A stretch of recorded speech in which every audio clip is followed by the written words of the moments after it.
Welcome to Malas Nonton Full. Maunya dirangkumin mulu. Kali ini kita akan membahas sebuah film lanjutan dari Unbreakable dan Split berjudul Glass tahun 2019. Mengisahkan tentang seorang pecandu komik yang merubah manusia menjadi pahlawan super dan memiliki tekad serta kekuatan di luar nalar. Dan tentu akan ada benturan ya antara film Split dan Unbreakable. Tapi bre, film ini tetap memiliki iramanya tersendiri. Oke lah, daripada penasaran kita langsung aja gas ke filmnya. Board may need to walk us out of here, if that's okay.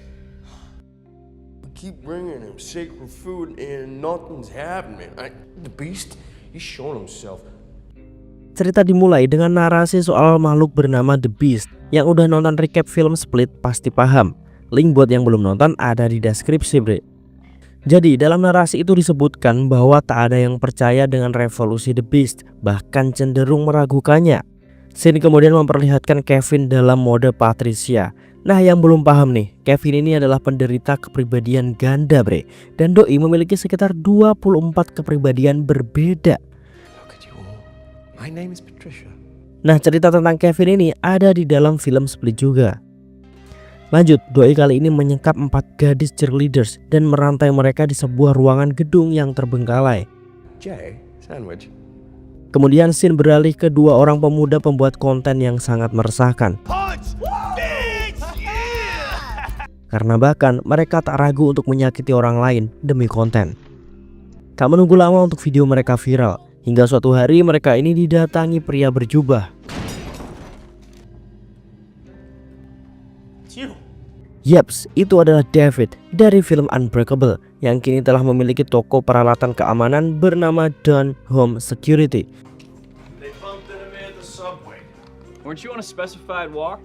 Dan di sini Joseph udah gede bre. Yang nonton recap film Unbreakable sebelumnya pasti paham sih. Linknya ada di deskripsi. Di sini memang mereka suka menghukum orang-orang yang merugikan masyarakat bre, namun dengan cara yang diam-diam. Juga mereka ini memiliki misi yang belum terselesaikan selama beberapa tahun ini, yaitu menangkap Horde atau si Kevin yang memiliki 24 kepribadian itu. Diketahui ya, di sini Kevin udah banyak banget menculik wanita bahkan membunuhnya. Meresahkan dong. Makanya David mencoba untuk menghabisi orang itu. Namun posisi David kini masih berstatus buron karena dianggap melakukan kekerasan walau ke penjahat sekalipun. Hukum yang mirip-mirip kayak di sini ya. Nah diketahui kalau Audrey Dawn atau istri David ini telah meninggal bre di sequel film yang ini karena penyakit. Aduh. Scene kembali ke Kevin yang kini menjadi Hedwig. Hedwig bilang sebentar lagi The Beast akan memakan para gadis itu. What do you want, Fira?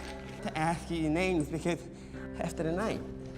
Di sisi lain, di toko Dawn Home Security ada yang menarik bre, di mana sang sutradara M. Night Shyamalan ikut serta dalam scene, di mana dia berakting menjadi pembeli di toko itu. We can use as many as you want in the apartment building. One of the tenants got murdered off-site and people are on edge. Setelahnya, David pun pergi keluar untuk patroli mencari Horde atau Kevin seperti biasa. Setiap orang lewat diawasi dan disentuhnya, berharap dia bisa melihat sesuatu dari sana. Hingga di jalan dia bersenggolan dengan Hedwig yang entah mau kemana. Di sanalah David melihat 4 gadis disekap di dalam sebuah rumah atau gudang terbengkalai. Hal ini pun segera disampaikan pada Joseph. Tim, I saw a room that had red clay piles of it. Agar Joseph segera mencari apakah ada gedung terbengkalai di sekitaran sana. Kita ikutin Hedwig sebentar bre, kayaknya dia mencurigakan nih. Dia terlihat masuk ke sebuah lorong kumuh, kemudian bertemu dengan beberapa gelandangan, dan gak lama kemudian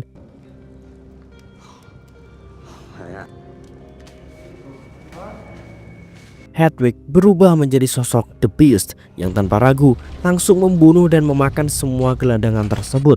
Gila ya, makin brutal ini The Beast. Selain itu, David telah menemukan tempat di mana 4 gadis tadi disekap. Dia pun berhasil membebaskan 4 orang gadis itu. Tapi bre, baru aja mereka akan pergi, The Beast datang.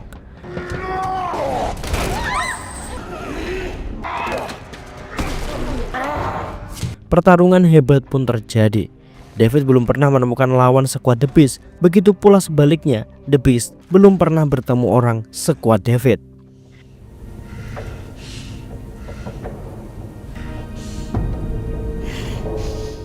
Namun pada akhirnya saat David dan The Beast menjatuhkan diri, terlihat kilatan cahaya yang membuat The Beast dalam sekejap berubah kepribadian menjadi Barry. Ternyata itu adalah petugas keamanan, bre. Bukan hanya Horde yang ditangkap di sini, tapi David juga, karena emang keduanya telah lama menjadi buronan. Keduanya pun dikurung di dalam kamar yang terpisah dengan puluhan kamera di dalamnya. David dikurung dalam sebuah kamar yang memiliki penyemprot air yang akan membanjiri ruangan itu saat David mencoba kabur. Kita sama-sama tahu ya kalau si David ini fobia dengan air. Si Horde atau si Kevin dikurung di sebuah kamar dengan banyak lampu hipnosis yang jika Horde bertindak akan melarikan diri, maka lampu itu akan menyala dan dalam sekejap akan merubah karakter atau kepribadian Horde. Dan yang akan mengawasi mereka selama di sel adalah seorang psikiater bernama Dr. Ellie Staple. Doi biasanya menangani orang-orang yang punya halusinasi dan menganggap dirinya adalah pahlawan super, bre. Kalau di kita, kayaknya ini kategori waham deh. Di satu sisi di ruangan yang berbeda, seorang perawat laki-laki sedang mengantarkan sebuah makanan di salah satu pasien. Tapi kalau dilihat-lihat dari tangannya, bre, itu kayaknya Elijah deh. Tapi nggak tahu lagi deh, lanjut dulu.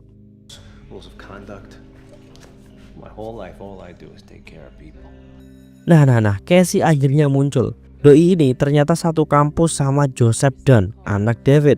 Apparently, it's murdered all those girls. They caught the bastard. Di sini Casey pun diberitahu bahwa pelaku yang pernah menculiknya dulu, alias si Horde, telah tertangkap. I have been thinking about him. Balik lagi ke tempat sel. Di sini Horde mencoba mengelabui serta kabur dari perawat. You can help me. I'm Jade. They gave me a syringe for my diabetes, but I dropped it. Namun dia tak berdaya karena setiap lampu menyala, dia selalu berubah-ubah kepribadian. I'm in. Calm down, okay? Terlihat di sana ada ibunya Elijah, yang berarti tadi yang di sel adalah Elijah. Changed over the years. Yes, ma'am, we are. Yang tentu ibunya di situ bertujuan untuk menjenguk Elijah. Dengan kata lain, kini ketiga manusia di luar nalar itu jadi satu gedung, bre. Mampus dah. Ada momen di mana David dan Horde saling menatap saat pintu mereka sama-sama terbuka. Kemudian terlihatlah David yang dalam keadaan basah kuyup seperti habis tenggelam. Ternyata David mencoba keluar karena menganggap penjagaan tempat ini tak terlalu aman, bre, sehingga akan membuat Horde atau Kevin keluar dengan mudah. I have to get out of here before he gets out. The devastating train derailment 19 years ago, it is possible. Hal ini terjadi dengan si Horde juga. Dia berusaha keluar, namun saat lampu hipnosis menyala, dia selalu berubah-ubah kepribadian.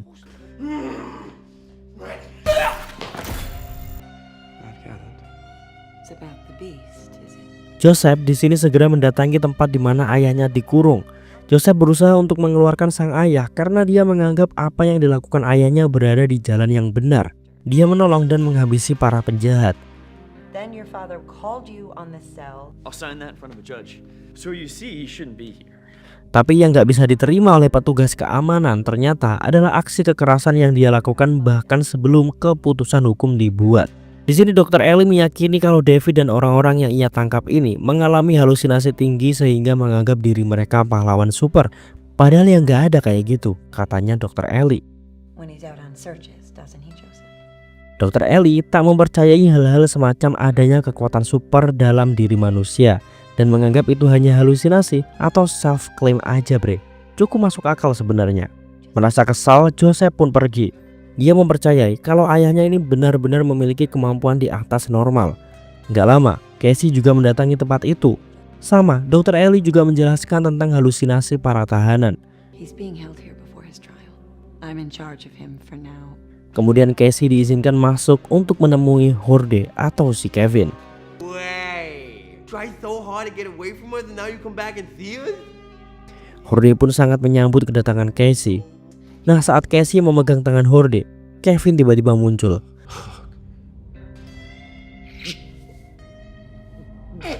Seperti ada ikatan kasih antara keduanya, bre. Karena memang keduanya sama-sama memiliki trauma masa kecil. Setelah mengetahui itu, Dr. Ellie merasa dia membutuhkan Casey dalam hal ini. I need you. Power of true, loving, physical affection. It's like something supernatural. Sementara itu, puluhan CCTV mulai dipasang di dalam ataupun di luar area sel. Kenapa sampai sebegitunya? Karena entah bagaimana Elijah selalu bisa kabur dan keluar ruangan. You see this camera? 100 more of these. Every area, including every direction of the exterior building. Elijah, corrective procedure. Suatu hari ketiganya dikumpulkan di dalam satu ruangan. Di sini Dr. Ellie meyakinkan bahwa ketiganya ini tidak memiliki kekuatan super. I am here to discuss the possibility that you are mistaken. You're human. That you don't think you are normal. Mereka hanya terlalu percaya diri, padahal semua itu adalah perasaan dan keyakinan mereka saja. Meskipun begitu, ketiganya yakin jika mereka memiliki kemampuan di atas manusia normal. Bahkan Dr. Ellie juga meyakinkan David bahwa kemampuannya membaca seseorang yang ia sentuh adalah hal normal. Dikatakan bahwa David ini memiliki kemampuan membaca situasi orang yang ia sentuh, seperti raut wajah, pakaian yang ia kenakan, dan lain-lain. Pokoknya dilogikakan sedemikian rupa lah sama Dr. Ellie, biar mereka tidak terlalu percaya diri. Is the possibility that is damage from that train accident? Semua pembelaan atas kekuatan super yang mereka miliki dipatahkan oleh logika sederhana Dr. Ellie. Hingga akhirnya mereka sedikit meragukan apa yang mereka yakini. You really dissected him, Doctor. Some of those climbers could actually scale a literal wall, couldn't they? What if I suggested something upsetting, Patricia? Like the beast isn't as powerful. Sementara itu, untuk mencari lebih banyak informasi, Casey dan Joseph mempelajari kisah pahlawan dari buku komik. Bahkan atas dasar itu, Joseph pun punya pemikiran untuk melakukan research tentang Kevin, hingga dia menemukan fakta tentang ayah Kevin. Entah apa itu, tapi nanti akan dibahas.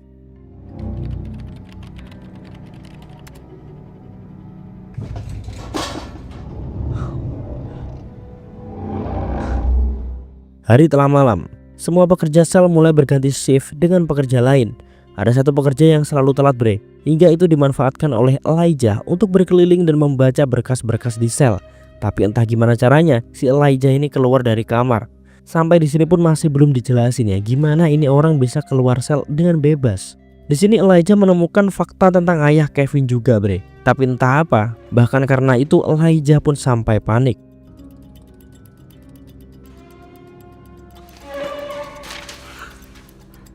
Dia kemudian melihat selembaran pamflet tentang pembukaan gedung baru bernama Osaka Tower yang tentu akan dihadiri banyak orang. Tak lama, Elijah anehnya juga bisa membuka pintu kamar sel Kevin. How did you get here without anyone seeing? Sound of a car backfiring. Di sana Elijah meyakinkan Kevin bahwa kekuatan The Beast yang ia miliki bukanlah hayalan, itu semua nyata. Kemudian Elijah merencanakan akan mengajak kabur Kevin esok malam lalu menuju Osaka Tower untuk membuat keributan. I believe comic books are a continuation of documentation that has gone on for centuries of what humans are capable of. Tentu David si pahlawan akan dibutuhkan di sini, dan memang itu adalah rencana Elijah bre untuk mewujudkan satu pertarungan pahlawan versus musuhnya. Aduh, esok paginya Elijah dibius dan akan dilakukan semacam operasi.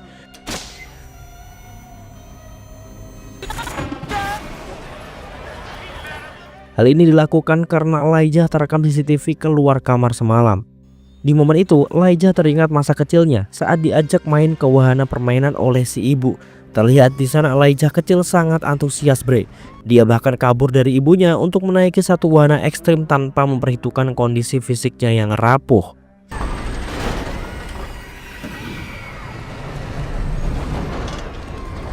Benar saja, puluhan tulang Elijah patah setelah itu. Malam dimana itu adalah hari H untuk kabur pun tiba. Saat satu perawat masuk, dia notis dengan lukisan foto dinding yang miring. Pictures are crooked. Tak lama perawat tersebut duduk sambil berbicara tepat di depan Elijah. Nah, tanpa diperkirakan, Elijah langsung menyabet leher perawat tadi dengan pecahan kaca bingkai foto. Ternyata sebelumnya Elijah telah memasuki ruangan kontrol dan memanipulasinya. Dia pun segera masuk ke kamar horde dan mematikan lampu hipnosis di kamar itu. Sublime. Do you even know what that means? American sublime refers to western paintings of landscapes and seascapes depicting the immensity of nature. Di sini, Elijah menceritakan juga bahwa tulang-tulangnya sangat rapuh sehingga membuat horde semakin menyukai Elijah dan akan melindunginya. Hingga muncullah The Beast. Di sana Elijah menjelaskan rencananya, bre. The tallest building in this city is opening today.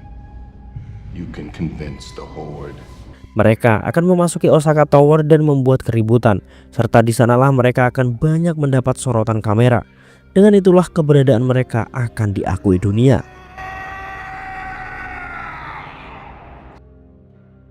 Kemudian Elijah menghubungi David lewat mikrofon ruangan untuk memberitahukan rencananya dengan Horde yang akan membuat kerusakan di Osaka Tower.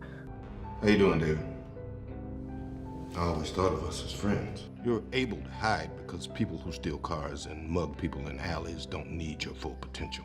Elijah memberikan pilihan pada David, hancurkan pintu logam itu lalu menghentikan rencananya, atau tetap diam di tempat dan menyaksikan ratusan orang tewas. Turned off the water hoses in your room, David. Elijah sebenarnya bertujuan untuk menumbuhkan kembali keyakinan David atas kemampuan yang ia miliki. Keesokan paginya, hal aneh disadari oleh para penjaga atau perawat yang lain, bahwa teman shift malamnya tak ada di tempat. I'm here. Dia pun mencarinya kemana-mana, hingga di ruangan penyimpanan, dia bertemu dengan Elijah. Bubbles of confusion above your head. Namun yang tak ia sadari, The Beast ada di belakangnya, lalu meremukkan tulang-tulangnya. Sementara itu dengan semangat juangnya, David pun berhasil membobol pintu logam tersebut. Dan di sisi lain, Kevin menyamar menjadi suster yang mendorong Elijah menuju basement. Namun di tengah perjalanan, beberapa pegawai mengendu sesuatu yang janggal. Casey, Joseph, dan ibu Elijah pun telah berkumpul di depan gedung. Entah siapa dan apa yang mengundang mereka di situ. David yang menuju ruang penyimpanan melihat satu perawat tergeletak tak bernyawa. Langsunglah David mengambil barang-barangnya termasuk jubah kebesarannya. Ternyata Joseph, Casey, dan ibu Elijah belum mengetahui apa yang akan terjadi. Mereka masih di titik diskusi dengan Dr. Ellie bahwa kekuatan super itu nyata adanya. Akhirnya Elijah dan Horde pun ketahuan. Horde lalu merubah dirinya menjadi The Beast, sementara Elijah meneruskan perjalanannya. Di sini Dr. Ellie telah mengetahui apa yang terjadi. Ibu Elijah pun sadar apa yang sebenarnya terjadi juga, yaitu mereka akan saling bertarung.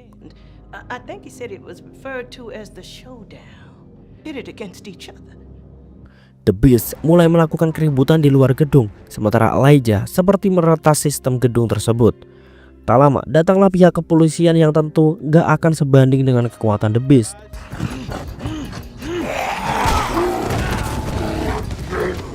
Dan David pun mulai muncul, siap melawan The Beast.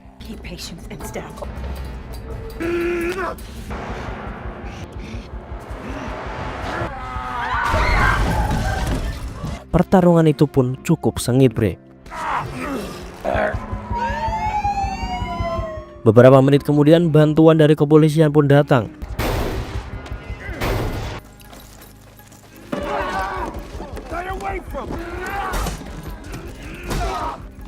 Beberapa ada yang dikurung David agar mereka selamat, namun beberapa tak selamat karena amukan The Beast.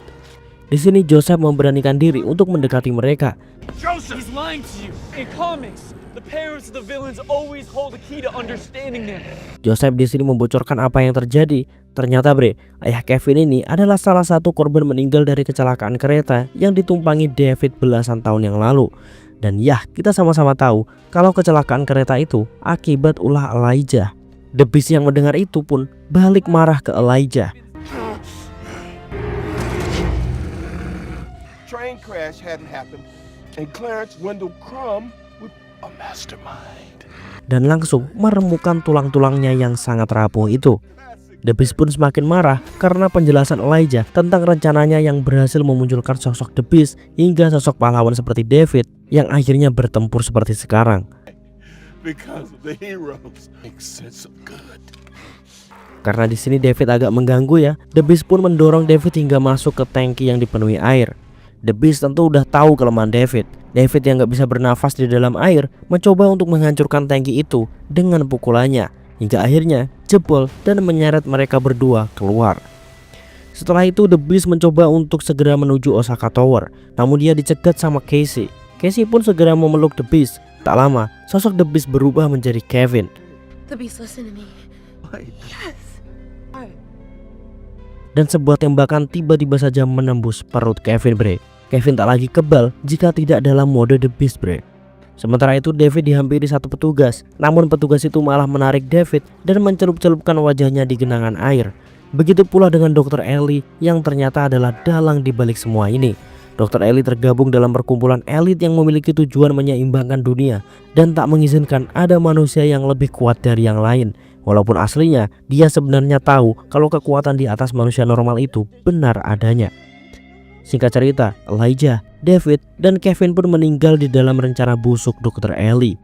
Convince them this is the most humane and effective method. Nah, saat Dr. Ellie merasa rencananya telah sukses 100%, dia pergi ke toko komik. Dan di sanalah dia mendengar satu kalimat dari pengunjung. Mereka membahas satu cerita di komik yang sangat epik, di mana si pemeran utama menjebak semua orang sehingga si pembaca akan berpikir satu arah, padahal selalu ada rencana yang asli. He'll never tell you his real plan. It's always a real plan. Nah, kalian ingat kan saat Dr. Ellie bilang bahwa tempat itu dikelilingi puluhan bahkan sampai ratusan lebih kamera pengintai? Hal inilah yang dimanfaatkan Elijah, bahwa kenyataannya dari awal dia tak berniat menuju Osaka Tower sama sekali. Dan emang tujuannya adalah di depan gedung, di mana latar luas itu juga dipenuhi kamera pengintai yang merekam setiap kejadian, termasuk kejadian manusia-manusia super yang sedang bertarung tadi. Nah, saat gue bilang Elijah seperti meretas, itu bener bre. Dia mencoba membuat kamera pengintai melakukan streaming dan hasil video akan otomatis terkirim ke akun pribadi. Benar saja, video bukti keberadaan manusia super itu diterima Ibu Elijah.